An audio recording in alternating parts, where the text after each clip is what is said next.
Hello everyone, मैं हूं Shashank. Welcome to my channel SK tutors. आज हम लोग पढ़ने वाले हैं बैंकिंग मैक्रो इकोनॉमिक्स से। एक्चुअली ये इस चैप्टर का सेकंड पार्ट है। फर्स्ट पार्ट मैंने ऑलरेडी बना चुका हूं। उसमें हमने पढ़ा था कि कमर्शियल बैंक्स क्या होते हैं, उनके फंक्शंस क्या हैं, primary function and secondary function. आज हम वहाँ से आगे स्टार्ट करने वाले हैं। अगर वो वीडियो आपने नहीं देखी है तो आप लोग जाके देख सकते हैं मेरे चैनल पे। इससे लास्ट वीडियो वही है। तो अगर ये चैप्टर पूरा समझना है तो पहले आप वो वीडियो देख लीजिए और कंटिन्यू करिए इस वीडियो के साथ। आज हम सबसे पहले नेक्स्ट टॉपिक है मनी क्रिएशन और क्रेडिट क्रिएशन क्या होता है और कमर्शियल बैंक्स ये कैसे करते हैं। देखिए, मनी क्रिएशन का मतलब पैसा छापने से नहीं है, कि क्रिएट करने से नहीं है। मनी क्रिएशन का मतलब इकोनॉमी में मनी को क्रिएट करना, लोगों के पास पैसा पहुंचाना, मनी को सर्कुलेट करना, कि कैसे सर्कुलर फ्लो चलता है, पैसा कैसे घूमता है, लोगों के पास पैसा कैसे पहुंचता है। बेसिकली ये काम होता है कमर्शियल बैंक्स का। ठीक है, तो कमर्शियल बैंक्स का ये बहुत इंपॉर्टेंट वर्क है, क्योंकि इकोनॉमी रन कराने के लिए मनी क्रिएट करना बहुत जरूरी होता है। मनी क्रिएशन और क्रेडिट क्रिएशन बोल सकते हैं। क्रेडिट क्रिएशन इसलिए क्योंकि ये लोन देता है बैंक एक तरीके से, तभी पैसा क्रिएट होता है। देखो, इस चीज को समझने के लिए, इस पूरे प्रोसेस को समझने के लिए हमें कुछ चीजों को एज्यूम करके चलना पड़ता है। सबसे पहला अजम्पशन है हमारा कि entire commercial banking system is one unit is termed as banks. जो पूरी कमर्शियल बैंक सिस्टम है, जैसे हम अपने आसपास बहुत सारे बैंक्स देखते हैं, जैसे कि SBI, Punjab national bank, ICIC, HDFC, ये सारे ये कुछ नहीं है, सिर्फ एक ही बैंक है। ये सारे बैंक्स एक ही है, उसका नाम सिर्फ बैंक्स है। ऐसा नहीं कि ये बैंक वो बैंक करके, नहीं, सिर्फ सारे बैंक्स एक ही बैंक है और उसका नाम है बैंक, और वहीं से सारी ट्रांजेक्शन होगी। कोई ब्रांचेस नहीं है, कोई अलग अलग बैंक्स नहीं है, सारे बैंक ये एक ही बैंक है। ठीक है, पहले तो ये मान के चलना है कि सब बैंक्स एक ही है। फिर सेकंड हमारी assumption है all receipts and payments are routed through banks. जितनी भी रिसिप्ट पेमेंट होगी वो बैंक से होकर जाएगी। कहने का मतलब, जैसे अभी हम लोग मान के चलते हैं हमारी जेब में, हमारे पॉकेट में 500 रुपए पड़े हैं, हम 500 रुपए खर्च कर सकते हैं, किसी को कैश में पेमेंट कर सकते हैं। यहाँ पर कैश में पेमेंट नहीं होगी। जितने भी पैसा आएगा तो बैंक में, पैसा जाएगा तो बैंक से। ठीक है, जाएगा मतलब घूम के बैंक में ही आएगा, जब बैंक ही एक है। समझ रहे हो मेरी बात? तो जितनी भी डेबिट एंड क्रेडिट होना है वो बैंक से ही होना है। तो सीधी सी बात है, जो पैसा है वो बैंक में ही है। बैंक को साफ साफ दिख रहा है पैसा कितना आ रहा है और किसके अकाउंट से कितना जा रहा है। इससे ना मनी क्रिएशन बैंक कैसे मनी क्रिएट करता है, इससे समझना ना ईजी हो जाता है। चलिए मैं आप लोगों को एक एग्जांपल लेके समझाता हूँ। ये मैंने एक शेड्यूल बनाया है और राउंड 1 लेके चलते हैं कि फर्स्ट राउंड में कोई इंसान है और वो 1000 रुपये जमा करता है बैंक में। उसने डिपॉजिट किया बैंक में 1000 रुपीज। आई होप दिख रहा हो आपको? हाँ जी। अब जो हमारा सेंट्रल बैंक है, आरबीआई है, उसने बोला कि आपके पास जितना भी डिपॉजिट आता है ना, आप अपने पास नहीं रख सकते। सारा का सारा पैसा आप अपने पास नहीं रख सकते, आपको कुछ ना कुछ आगे लोन देना है, कुछ रिजर्व आप रख सकते हो। अब आरबीआई ने कहा है आपको 20% रिजर्व मेंटेन करना है। ठीक है, तो ऑब्वियस सी बात है कि बैंक अपने पास अब कितना रिजर्व बोलेगा। ये एलआरआर का मतलब होता है legal reserve requirement. Legal reserve requirement का ये वो रिजर्व होता है जो बैंक को अपने पास बना के रखना पड़ता है। टोटल डिपॉजिट का कुछ पार्ट अलग रखना पड़ता है, उससे आप आगे किसी को लोन वगैरह नहीं दे सकते। ठीक है, तो आरबीआई ने बोला भैया 20% आपको एलआरआर बनाना है, तो 1000 का 20% होता है 200 रुपीज। तो ऑब्वियस सी बात है बैंक्स को छूट है आगे लोन देने की, कितना? 800।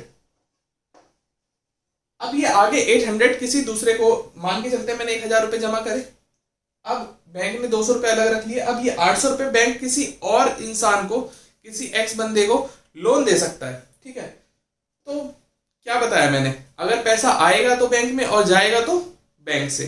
तो जब किसी को लोन दिया जाएगा तो ये 800 का लोन किसी को बैंक दे सकता है। तो सेकंड राउंड में मानते हैं किसी को जब लोन दिया जाएगा तो उसके अकाउंट में बैंक क्रेडिट कर देगा या उसके खाते में पैसे चढ़ा देगा। कितने रुपए? 800 रुपए। ये बात समझ में आ गई? तो 800 रुपए जैसे ही बैंक खाते में चढ़ाएगा तो उसके अकाउंट में बैंक के खाते में दिखाई देगा कि किसी ने 800 रुपए जमा किए। तो 800 रुपए जैसे ही जमा होंगे उसका 20% क्या बोलता है आरबीआई, आप उसका रिजर्व बनाइए। तो 800 का 20% कितना हो गया? 160। 800 में से बैंक अपने पास 160 रखेगा, तो तो आगे लोन कितना दे सकता है, 640 रुपीज का। आगे बात समझ में। फिर जैसे ही बैंक किसी और को लोन देता है 640 का, वैसे ही 128 रुपीज आपको फिर से अलग रिजर्व बनाना पड़ेगा। फिर अलग रिजर्व बनाएंगे तो बैंक कितना लोन दे सकता है फिर आगे, 512 रुपीज का। तो ऐसे प्रोसेस चलता जाएगा और ये तब तक चलाना है जब तक आपका टोटल रिजर्व 1000 रुपए ना बन जाए। क्योंकि आपके पास शुरू में पैसा जमा कितना हुआ था, 1000, तो आप भाई 1000 से तो ज्यादा जा ही नहीं सकते ना, आपको 1000 रुपए तो बैंक में रखना ही है रिजर्व। तो जब तक ये इससे मैच नहीं करता जाएगा तब तक बैंक क्रेडिट करता जाएगा, लोन देता जाएगा, क्रेडिट करता जाएगा, लोन देता जाएगा। तो अगर हम इसको लास्ट में टोटल करके देखेंगे तो जब ये सिचुएशन आएगी कि लास्ट में इसका टोटल 1000 बनेगा तो इसका टोटल बनेगा 5000। अब आप लोग कहेंगे सर आपको कैसे पता कि इसका टोटल 5000 बन रहा है, आपको दिख नहीं रहा होगा शायद, मैं यहां लिख देता हूं। इसका लास्ट में टोटल बनेगा 5000 ऐसे चलते जाने के बाद।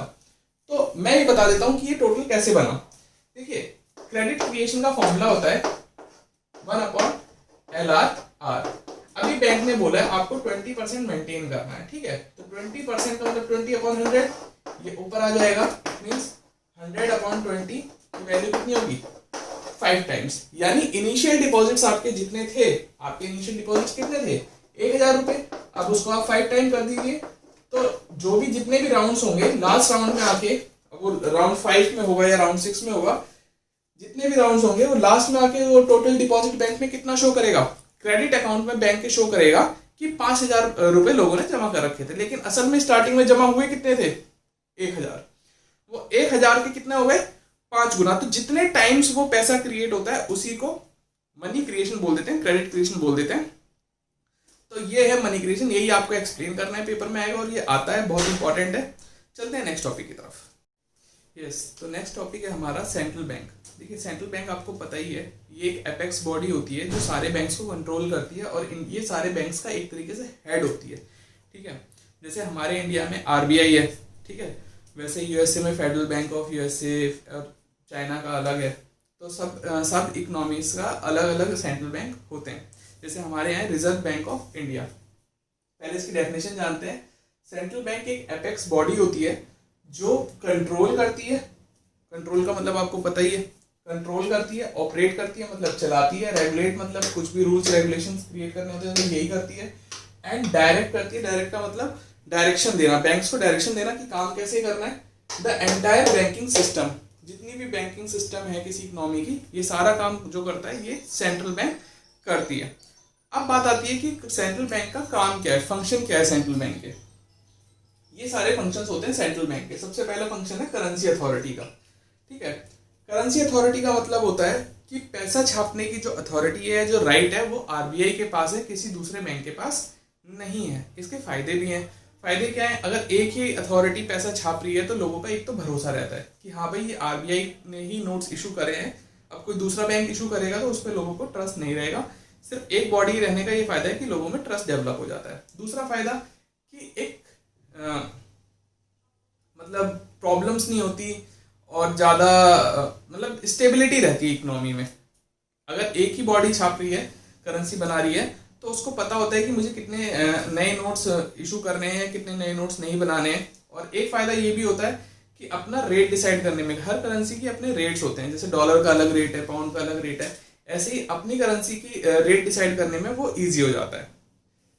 दूसरा काम क्या करती है, बैंकर टू द गवर्नमेंट। जैसे हमारे बैंक्स कमर्शियल बैंक होते हैं, ऐसे ही कमर्शियल बैंक्स का जो बैंक है वो आरबीआई है, उससे जो भी ट्रांजेक्शन करनी होती है वो आरबीआई करता है।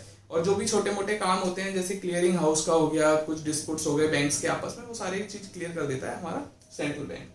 बैंकर्स का भी बैंक होता है, बैंकर्स का बैंक होता है और गवर्नमेंट का भी बैंक होता है। गवर्नमेंट मतलब जो भी अभी करंट गवर्नमेंट होगी इकोनॉमी की या उस कंट्री की, तो उसका बैंक भी आरबीआई होता है। उनके जितने भी खाते वगैरह होंगे या जितनी भी ट्रांजेक्शन होती हैं वो आरबीआई के थ्रू होती हैं, उनका कमर्शियल बैंक से कोई भी लेना देना नहीं होता। Money supply and credit supply को कंट्रोल करने का काम भी किसका होता है, कमर्शियल बैंक का होता है, ठीक है। अब भाई मनी सप्लाई को कंट्रोल कैसे करते हैं, सबसे पहला टूल है उसके पास रेपो रेट। रेपो रेट का मतलब होता है जिस रेट पर सेंट्रल बैंक कमर्शियल बैंक को लोन देगा, ठीक है। सेंट्रल बैंक कमर्शियल बैंक को जिस रेट पे लोन देता है उसको ही रेपो रेट बोलते हैं। और बैंक रेट भी वही होता है, बस डिफरेंस ये है बैंक रेट लॉन्ग टर्म के लिए लोन दिया जाता है उस रेट पर, और रेपो रेट का मतलब होता है जब शॉर्ट टर्म पे लोन दिया जाता है तो वो क्या रेट होगा। तो सीधी सी बात है, अगर रेपो रेट बढ़ा दिया तो इंटरेस्ट ऑन लोन ज्यादा देना पड़ेगा कमर्शियल बैंक्स को। अगर कमर्शियल बैंक्स ज्यादा इंटरेस्ट पे करेंगे तो अगर वो आगे लोन देते हैं तो वो भी ज्यादा इंटरेस्ट चार्ज करेंगे, तो लोग लोन लेना कम कर देंगे। तो इससे हमारी क्या होगी, मनी सप्लाई कंट्रोल हो जाएगी। सेम बैंक रेट के साथ काम होता है। फिर होता है open market operation. Open market operation में क्या होता है कि सिक्योरिटीज को खरीद और बेचकर मनी सप्लाई को कंट्रोल किया जाता है। अच्छा, ये जो इसके ये वाले फंक्शन है, ये ना अलग से ही, ये कंट्रोलर ऑफ मनी सप्लाई, ये ज्यादा इंपॉर्टेंट है। अलग से मैं कल इसकी एक अलग वीडियो बना दूंगा और आप लोगों को ये सारे फंक्शंस इजीली समझा दूंगा और अच्छे से डीपली बताऊंगा। बस मैं अभी ऊपर से बता दे रहा हूँ कि ये क्या काम करते हैं, ठीक है।